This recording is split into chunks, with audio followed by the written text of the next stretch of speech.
Russian forces launched multiple missiles at Kyiv in the early hours of April 24th, killing at least 8 people. This was reported by the Minister of Internal Affairs, Igor Klimenko.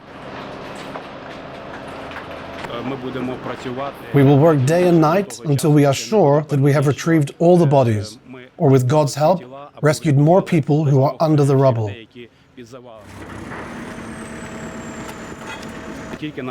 Not only do rescue dogs indicate to us that there are victims there, but at least we can hear the sound of cell phones coming from below, from under the rubble. And of course, there are a large number of appeals from relatives who have lost contact with their loved ones. Speaking with journalists at the site of the Russian attack, he stated that over 70 people were injured, with 44 being hospitalized. At least 5 children are among the wounded, including a 3-year-old.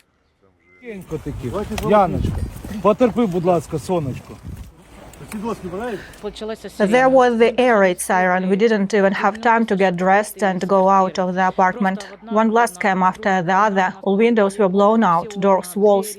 My husband and son were thrown across the room. That's it. I cannot remember anything else. This is what the situation is like. We are without an apartment, but the main thing is that we are alive. The city mayor Vitaly Klitschko reported that search and rescue operations are ongoing at the site, where people may still be trapped under the rubble. He added that 12 buildings were damaged after Russia attacked the capital city with approximately 6 Iskander ballistic and 6 caliber cruise missiles and an unspecified number of UAVs. In memory of the victims of the massive Russian attack on the capital, April 25th has been declared a day of mourning in Kyiv. Following the latest Kremlin attack against Ukraine, President Zelenskyy is cutting short his visit to South Africa and will return to Ukraine immediately after his meeting with President Ramaphosa of South Africa. On his X page, Zelenskyy underlined that it has been 44 days since Ukraine agreed to the US proposed full ceasefire and a halt to strikes. However, it has also been 44 days of Russia continuing to kill Ukrainians and evading tough pressure and accountability for its actions. Today, unfortunately, there are those who died, a brother and sister in Kyiv among them. The boy was 21 years old, the girl was 19. My condolences to all those who have lost loved ones. Right now, as I speak, rescue operations are still ongoing because of this Russian attack. I have decided to shorten the program of my visit to your beautiful country. Meanwhile, Ukrainian Foreign Minister Andriy Sybiha stated that through his actions, the Kremlin leader Putin demonstrates that he doesn't respect any peace efforts and only wants to continue the war. So pressure should be applied on Moscow, not Kyiv. Among the cities attacked by Russian drones and missiles was Kharkiv. 6 people, a child among them, were injured. According to the city mayor, Russian troops launched 14 attack drones and 11 missiles of various types against the second-largest Ukrainian city. The night in Kharkiv was restless. 7 cruise missiles hit targets. Moreover, 12 Shahed drones hit a production facility. Residential buildings, private houses, and high-rise apartments were also targeted. Overnight, Russian troops attacked Ukraine with a total of 215 aerial threats. In particular, 11 Iskander-M KN-23 ballistic missiles and 145 attack and decoy drones. The Russian attack affected 6 regions, however, the main target was Kyiv, reported the Ukrainian Air Force. Ukrainian defenders destroyed 112 aerial threats, while 68 Russian drones were lost in the area.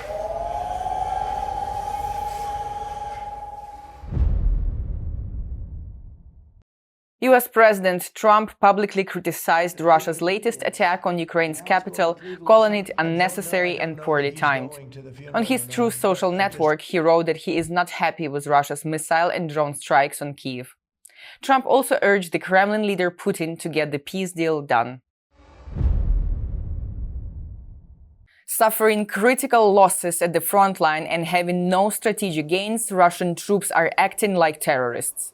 They strike at civilian infrastructure and kill women and children, stated the Ukrainian commander-in-chief Alexander Syrskyi. On his Telegram page, he commented on the overnight Moscow attack against Ukraine, adding that such actions once again prove that the Kremlin does not seek peace, with its aim to kill Ukrainians and destroy Ukraine. Everyone who gave criminal orders to attack the civilian population and everyone who carried them out will be justly punished, stressed Syrskyi. The body of Ukrainian journalist Viktoria Roshchyna, who died in Russian captivity, was returned to Ukraine at the end of February.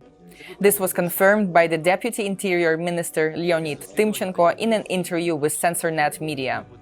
Head of Ukraine's Parliamentary Committee on Freedom of Speech Yaroslav Yurchyshin later explained that officials had kept the return of Roshchyna's body quiet due to concerns of disinformation tactics, as Russian authorities had previously attempted to swap or misidentify bodies. Due to the condition of the body, due to the changes, so to speak, and due to the mummification of the body, according to the results of the forensic examination, it was not possible to establish the cause of death initially. Therefore, samples were taken and the issue is now being resolved with the participation of French experts to conduct an additional forensic examination to determine the cause of death.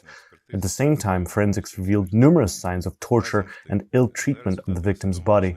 In particular, abrasions and hemorrhages on various parts of the body, a broken rib, and possible signs of electric shock. An investigation conducted by the Slistvo Info team in partnership with Reporters Without Borders, Suspilne and Graty revealed that Viktoria Roshchyna was tortured, starved and hidden from inspections before her death in Russian custody. She remained in prison for over a year, first in temporarily occupied part of the Zaporizhia region, then in Russia's Taganrog. At the same time, the journalist was never formally charged with any crime. Former detainees confirmed that she had endured brutal treatment, including knife wounds, electric shocks, and prolonged isolation.